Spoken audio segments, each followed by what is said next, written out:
মহাকুম্ভের পথে ফের বিপর্যয়। নয়াদিল্লি স্টেশনে পদপৃষ্ট হয়ে প্রাণ গেল 18 জনের। মৃতদের মধ্যে অধিকাংশই মহিলা ও শিশু, আহত আরও অনেকে। মৃতদের পরিবারকে আর্থিক সাহায্য এবং আহতদের ক্ষতিপূরণ ঘোষণা করেছে রেল। ফের প্রশ্নের মুখে রেলের যাত্রী সুরক্ষা। প্রশ্ন উঠছে, ঘটনার দায় কার?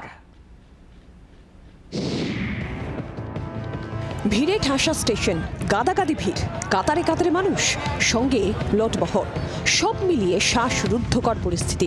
অধিকাংশেরই গন্তব্য প্রয়াগরাজের মহাকুম্ভ। শনিবার রাতে এমনই হাঁসফাঁস পরিস্থিতি ছিল নয়াদিল্লি স্টেশনের 12, 13, 14 এবং 15 নম্বর প্ল্যাটফর্মে। শেষ পর্যন্ত এড়ানো গেল না অঘটন। হুড়োহুড়ি ঠেলাঠেলিতে পদপিষ্ট হয়ে মৃত্যু মিছিল, আহত আরও অনেকে। রাত 9:55 নাগাদ 14 এবং 15 নম্বর প্ল্যাটফর্মের সিঁড়িতেই ঘটনা ঘটে।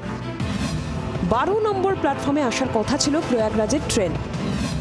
12 নম্বরে প্রয়াগরাজের ট্রেন ধরার জন্য প্রচুর যাত্রীর ভিড় ছিল। তখনই প্রয়াগরাজের ট্রেন 16 নম্বর প্ল্যাটফর্মে আসার ঘোষণা হয়। ট্রেন ধরতে 12 থেকে 16 নম্বর প্ল্যাটফর্মে যাওয়ার জন্য হুড়োহুড়ি পড়ে যায়। 13, 14 নম্বর প্ল্যাটফর্মের সিঁড়িতে ধাক্কাধাক্কি, ঠেলাঠেলি, তুমুল বিশৃঙ্খলা। নিচে পড়ে যান অনেকেই, তাদের উপর দিয়ে মারিয়ে চলে যান অনেকে। ভিড়ের আন্দাজ মিলেছে রেলের তথ্যেই। রেল সূত্রে খবর, প্রয়াগরাজে যাওয়ার জন্য ঘন্টায় 1,500 জেনারেল টিকিট বিক্রি হচ্ছিল। ঘটনার ঠিক আগে এবং ওই মুহূর্তে কি ঘটেছিল তার হাড় হিম বর্ণনা দিয়েছেন প্রত্যক্ষদর্শী এক কুলি।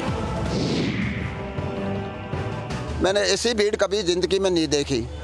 तो ये अनसा हुआ, प्रयागराज स्पेशल भेज रहे थे ये लोग, उसको 12 नंबर से चेंज 16 नंबर कर दिया। तो 12 नंबर की पब्लिक 16 पे आई और बाहर की पब्लिक जब 16 पे जाने लगी तो एकदम बच गई पब्लिक। इसके लीटर और झीने पे पब्लिक गिर गई।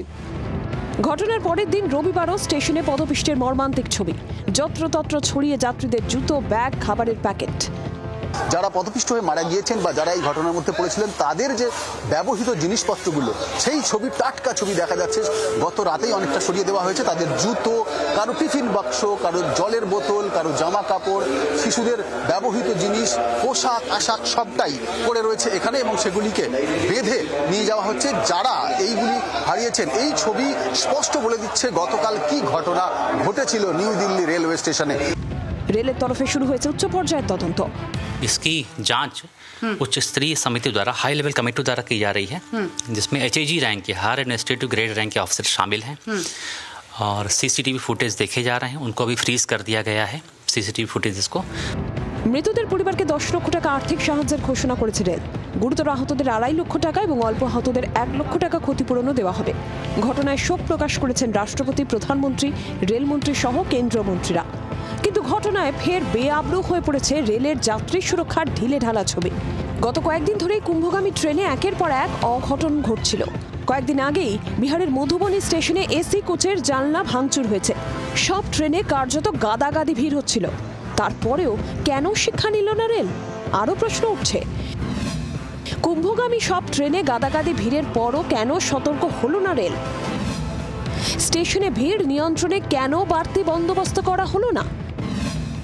ঘন্টায় 1,500 প্রয়াগরাজের টিকিট বিক্রির পরও কেন বাড়ল না নিরাপত্তা?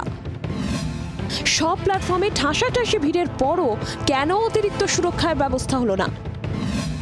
প্রয়োজনে পুলিশের সাহায্য কেন নিল না রেল কর্তৃপক্ষ? আরও আশ্চর্যের বিষয়, ঘটনার দীর্ঘক্ষণ পরও পদপিষ্টের ঘটনা কার্যত স্বীকারই করা হয়নি। পদপিষ্টের মতো পরিস্থিতি বলে জানানো হয়েছে রেলের তরফে। হতাহতের সঠিক পরিসংখ্যানও দেওয়া হয়েছে অনেক দেরিতে। গুজবের তত্ত্ব খাড়া করার চেষ্টা চলেছে। যদি গুজবও হয়, সেটা রোখার দায়ও কি রেলের নয়? শুধু শোকবার্তা আর ক্ষতিপূরণেই কি সব দায় ঝেড়ে ফেলতে পারে রেল? এতগুলো মৃত্যুর দায় কি রেলের নয়? প্রশ্ন সব মহলে, কিন্তু উত্তর নেই। নিউ দিল্লি স্টেশন থেকে শুভাশিস দাসের সঙ্গে রাজীব চক্রবর্তী, জি24 ঘন্টা। বাংলার আওয়াজ, বাঙালির আবেগ, জি24 ঘন্টা।